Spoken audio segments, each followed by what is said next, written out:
Junior में हमारे पास medal आ रहे हैं, जूनियर में आ रहे हैं, एशियन में भी आ रहे हैं, वर्ल्ड में भी आ रहे हैं। सीनियर के साथ में क्या हो रहा है सर? सीनियर के साथ पंगे हो रहे हैं। एक्चुअली चीज़ क्या है कि ऐसा नहीं है कि सीनियर में पहले मेडल नहीं आए हैं। सीनियर एशियन चैंपियनशिप में भी हमारे पास मेडल हैं, सीनियर एशियन गेम्स में भी मेडल हैं, पर वो बहुत पुरानी बात है। वो लगभग आप समझ लो एशियन गेम्स का तो 10 साल पहले समझ लो। एशियन चैंपियनशिप 4-5 साल पहले नवीन संधू का मेडल आया था, वो समझ लो। ओके। पर अभी सिचुएशन ये है, सीनियर का एक भी टीम क्लोज नहीं हो रहा है। Okay, reason? कहीं भी नेशनल टीम नहीं है। ओके। एक नेशनल टीम फॉर्म होके कहीं भी ट्रेनिंग नहीं कर रहा है। ओके। अच्छा।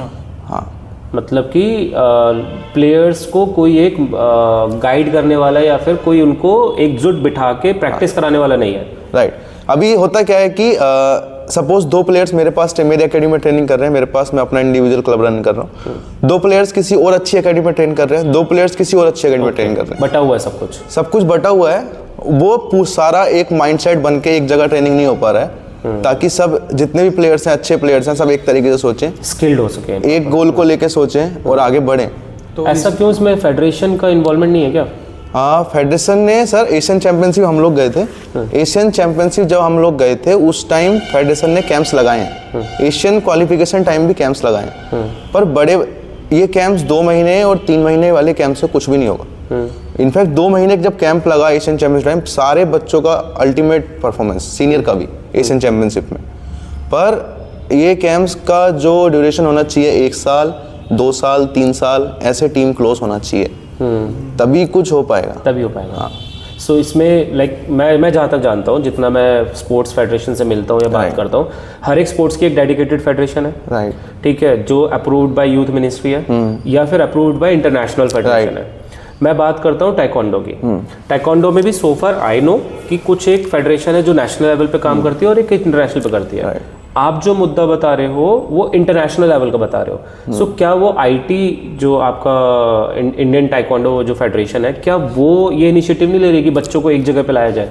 सर वो इनिशिएटिव ले रहे हैं, उन्होंने इनिशिएटिव लिया। उन्होंने जितने बार भी ऑफिशियल टीम गया है उनके कैंप्स लगाए हैं। ओके। पर जिस चीज़ की मैं बात कर रहा हूँ उसके लिए एक बड़े फंड्स की ज़रूरत है। उसके लिए गवर्नमेंट को साथ में आना पड़ेगा, किसी भी फेडरेशन के। तो गवर्नमेंट नहीं है इसमें अभी गवर्नमेंट से कोई फंड्स नहीं है। तो फिर साई भी तो पर दे रही है ना सुविधाएं। अभी सर इंडिया में फेडरेशन आईओए की तरफ से सॉर्टेड नहीं है। ओके। हाँ, आईओए जिस दिन सॉर्टेड कर देगा कि ये फेडरेशन है, इसे हम फंड्स देंगे और यही सारे टीम्स को इंटरनेशनल भेजेगा और यही सारे टीम को इंडिया में रन करेगा, तो चीज़ें बहुत अच्छा हो जाएगा। बल्कि जो अभी फेडरेशन है वो इंडिविजुअल लेवल पे अपना बेस्ट दे रही है, पर वो 1 साल 1.5 साल तक ले जाने के लिए एक बड़े फंड की जरूरत है, जिसके लिए गवर्नमेंट को सपोर्ट करना पड़ेगा। तो अभी ऐसी कुछ 5 या 4-5 चीज़ें हैं कि जो कि टाइकोंडो में बदलनी चाहिए गवर्नमेंट के थ्रू?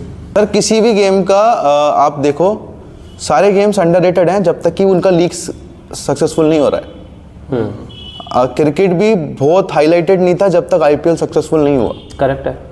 और जब तक क्रिकेटर्स के पास पैसे नहीं आए, और तो क्रिकेट एक ब्रांड अभी बना जब पैसा आया गेम में और लीग सक्सेसफुल हो गया, आईपीएल सक्सेसफुल हो गया, क्रिकेट सक्सेसफुल हो गया। अभी कबड्डी सक्सेसफुल हो गया सर। जब से कबड्डी लीग आया, कबड्डी के एथलीट सक्सेसफुल हो गए और सबके पास अभी पैसा आना स्टार्ट हुआ, तो चीज़ें खुलनी स्टार्ट हो गई। और क्योंकि अब हमारे गेम हैं उनकी लीग सक्सेसफुल नहीं है, अभी कोई पैसा लगाने के लिए तैयार नहीं है। और खाली ये चीज़ नहीं है कि वो पैसा लगा नहीं रहा है, शायद कबड्डी ने कुछ करके दिखाया है पहले, इसलिए उनका लीग सक्सेसफुल हुआ। कबड्डी लगातार बहुत साल तक वर्ल्ड को डोमिनेट किया, क्रिकेट ने बहुत अच्छा किया, उसके बाद वो सक्सेसफुल हुए। तो ये हमारा भी कहीं ना कहीं रिस्पॉन्सिबिलिटी बनता है as an coach, as a athlete, कि हम लोग और ज़्यादा मेहनत करें, अच्छा करें, तो हम पे कोई देखे, हम हाईलाइट हो जाए। हाँ, क्योंकि कहीं ना कहीं अगर मैं आज रैंकिंग की भी बात करता हूँ आपका इंटरनेशनली, अभी तो ठीक है जो नेशनली चल रहा है बहुत अच्छा चल रहा है। इंटरनेशनली बात करता हूँ आपसे, मैं जब बैक कैमरा बात कर रहा था, I just got to know कि वर्ल्ड लेवल पे टीम्स आती हैं 80-90 के आसपास। राइट। है ना? उसमें इंडिया की रैंकिंग कहाँ आ रही है? हम बात करते हैं कि सर कोई भी रैंकिंग नहीं आ रही है हमारी, मतलब बॉटम लेवल पे ही है ना, कहीं बॉटम लेवल पे ही है। पर मैं जूनियर टीम्स के साथ बात करूंगा। इस बार भी हमारे जूनियर वर्ल्ड चैंपियनशिप में 2 मेडल आए। बहुत सारे बच्चों ने क्वार्टर फाइनल तक रीच किया। अच्छा। और जो मेडल बाउट हारे। ओके। हाँ, तो ये बहुत टाइम बाद ऐसा हो रहा है जब मल्टीपल मेडल्स के लिए बच्चे एक साथ एकजुट होकर जा रहे हैं। एकजुट होकर जूनियर्स का माइंडसेट अच्छा है, बहुत अच्छा है, क्योंकि वो काम हो रहा है अभी जूनियर लेवल पे, अच्छा काम हो रहा है, अच्छे तरीके से काम कर रहे हैं, एथलीट्स भी काम कर रहे हैं, समझ गए हैं। पर सीनियर्स के साथ कंडीशन क्या है कि पहले वो 2 फेज देखे हैं ताइक्वांडो के। ताइक्वांडो आज से 7-8 साल पहले अलग था, उन्होंने वो फेज भी देखा है, और आज ताइक्वांडो अलग है, तो कम्प्लीटली गेम भी चेंज है। कंपटीशन डेली आ रहा है ना, कंपटीशन भी आ रहा है सर, गेम्स के रूल्स भी चेंज हुए हैं, उस हिसाब से गेम भी पूरा चेंज हुआ है। तो उनके लिए वो गेम को चेंज करना, दोबारा अडेप्ट करना बहुत मुश्किल है। बहुत मुश्किल है। तो नया जनरेशन जो आ रहा है वो उसी रूल के साथ तैयार होकर आ रहा है। तो सर कहीं ना कहीं आपको नहीं लगता कि कोचेस की भी कुछ इनिशिएटिव लेने चाहिए कि इसको और आगे बढ़ाए? ठीक है, एक लीग्स होनी चाहिए, पर कोचेस ऐसा क्या कुछ कर रहे हैं कि जिससे और आगे बढ़ रही हो चीज़ें? हाँ सर, सारी गलती बच्चों की भी नहीं है। हमें रिस्पॉन्सिबिलिटी लेनी चाहिए। इंडिया में वो कल्चर नहीं है एक्सचेंज प्रोग्राम वाला। ओके। जैसे हम बात करें कि हमारे 10 अच्छे क्लब्स हैं इंडिया के अंदर, तो उनका जो रेशियो है वो एक्सचेंज प्रोग्राम है ही नहीं कि आप हमारे साथ ट्रेनिंग कर लो, हम आपके साथ ट्रेनिंग कर ले रहे हैं। जब एक्सचेंज प्रोग्राम नहीं है तो बच्चों के पास वो इंटरनली एक्सपोजर नहीं है, तो ये प्रॉब्लम है। जो इसका बेनिफिट क्या होगा सर, एक्सचेंज प्रोग्राम होंगे तो डिफरेंट पार्टनर्स के साथ आप ट्रेनिंग करोगे, डिफरेंट माइंडसेट आपको देखने के लिए मिलेगा, और कोचेस एक दूसरे के साथ अपने पॉइंट ऑफ व्यू ट्रेनिंग के अंदर शेयर कर सकते हैं कि मेरा ये पॉइंट ऑफ व्यू है, मेरा ये पॉइंट ऑफ व्यू है गेम को लेके। पर सर उस टाइम पे आपको नहीं लगता कि कोच डर जाएगा कि मतलब मेरा बच्चा किसी और कोच के पास करने चला गया? सर सिंपल सी बात है, बच्चे तो अभी भी जाते हैं, अभी भी आते हैं। बात सही है। बच्चे सीनियर एथलीट्स कभी भी एक जगह रुक के ट्रेनिंग कर ही कहाँ रहे हैं। वो आज 1 साल यहाँ किया, 1 साल बाद सेम प्लेयर दूसरे क्लब में, 1 साल बाद उन्होंने अच्छा कुछ निकाल दिया दूसरे क्लब में। बच्चे तो अभी भी जा रहे हैं। सर सबसे ज़्यादा ना मेन जितने भी हमने पुराने पॉडकास्ट करे तो बहुत सारे एथलीट्स ये बोलते हैं कि यार कोचेस ना हमारे ऊपर इतना ध्यान नहीं दे पाते, वो कहीं ना कहीं पैसा कमाने की चाह में रह जाते हैं। दूसरा ये भी कहते हैं कि हमारे कोचेस जब इतने क्वालिफाइड नहीं है, उस लेवल तक खेले नहीं है, ठीक है, तो वो हमारा उस लेवल तक मेडल कैसे दिलवा देंगे या वो उस लेवल की कोचिंग कैसे करवा देंगे?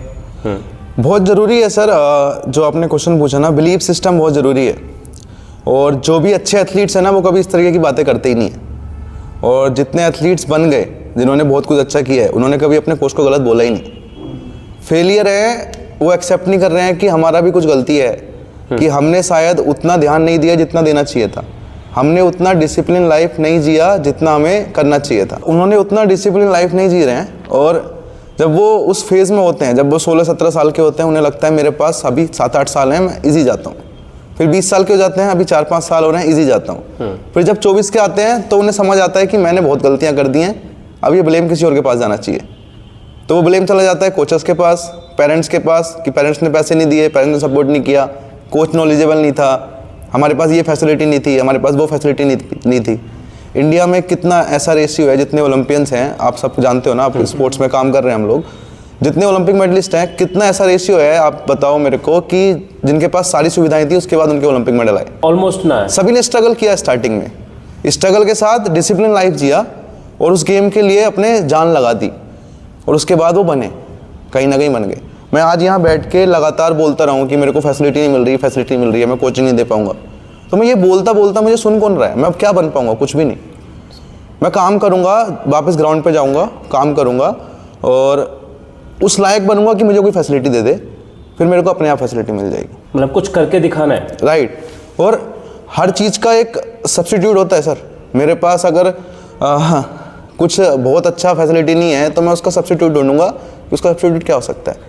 अब मैं सिंपल सी बात करता हूँ, ताइक्वांडो में आता हूँ, किसी किक पैड को लेके आ जाते हैं, कुछ आते हैं, मेरे पास 1000 रुपये का इक्विपमेंट नहीं है तो मैं 100 रुपये वाले इक्विपमेंट से काम चला सकता हूँ, पर मेरे एफर्ट्स 1000 रुपये वाली होने चाहिए। टेक्नोलॉजी, एफर्ट्स, माइंडसेट मैटर करता है। और खाली बॉडी को डिसिप्लिन नहीं बनाना है, थॉट्स को भी डिसिप्लिन बनाना है। बात करूं मैं हमारे athletes, Indian athletes plus outside India, वो सारे नहीं, ऐसा नहीं है कि हम जो चैंपियंस मोस्टली कंट्री डोमिनेट कर रहे हैं, माइंडसेट में डिफरेंस है।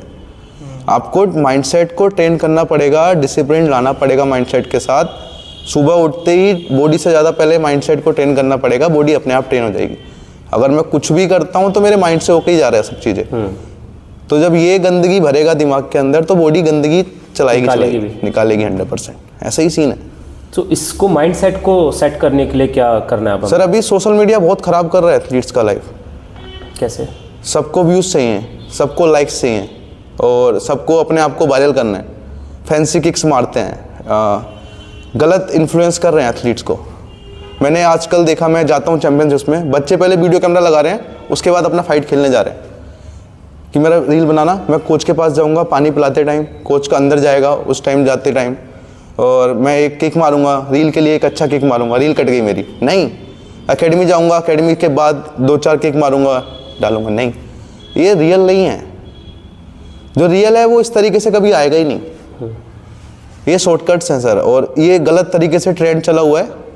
मुझे नहीं पता बाकी गेम्स को, मैं उतना फॉलो नहीं कर रहा हूँ, पर ताइक्वांडो के अंदर ये गलत ट्रेंड है कि ज़्यादा सोशल मीडिया के पीछे लोग भाग रहे हैं और रियलिटी को छोड़ रहे हैं। तो सर फिर जो ये कहते हैं कि भाई इतने ज़्यादा कोचेज़ में दिक्कत आती है, तो उनके लिए क्या बोलना चाहोगे आप? उनके लिए यही है कि एक बार रियल प्रोसेस के थ्रू निकल के देखो और आओ हमारे पास आओ, हम रियलिटी से चेक कराते हैं। जब 3 घंटे सुबह 3 घंटे शाम हम आपको ट्रेनिंग कराएंगे, तो हम आपको देखना चाहते हैं कितने दिन लगातार आप इस प्रोसेस के साथ जा सकते हो। आप यकीन नहीं मानोगे, पिछले 3 साल से मैं इंडिपेंडेंट अकेडमी चला रहा हूँ। उससे पहले मैं ट्रेनिंग देता था।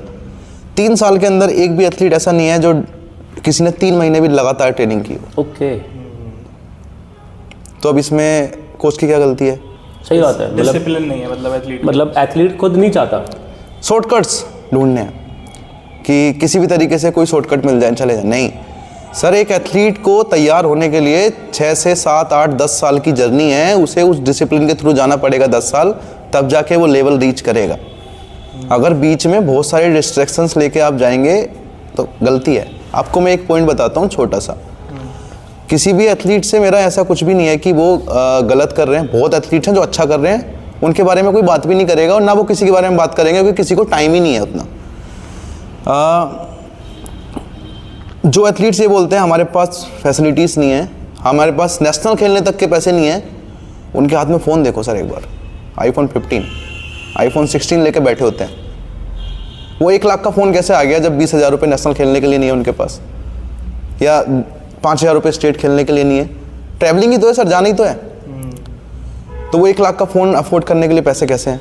ये आ कहाँ से रहा है? मतलब कहीं ना कहीं वो पेरेंट्स से बोल के पैसा ले रहे हैं कि मुझे यहाँ लगाना है और वो लगा फ़ोन में रहे हैं, या आपकी क्या फिलॉसफी है इस पे? सर प्रायोरिटीज़ डिफरेंट हैं। मैंने आपको बताया 2 तरीके के एथलीट्स हैं, जो मेहनती हैं, जो कुछ कर रहे हैं।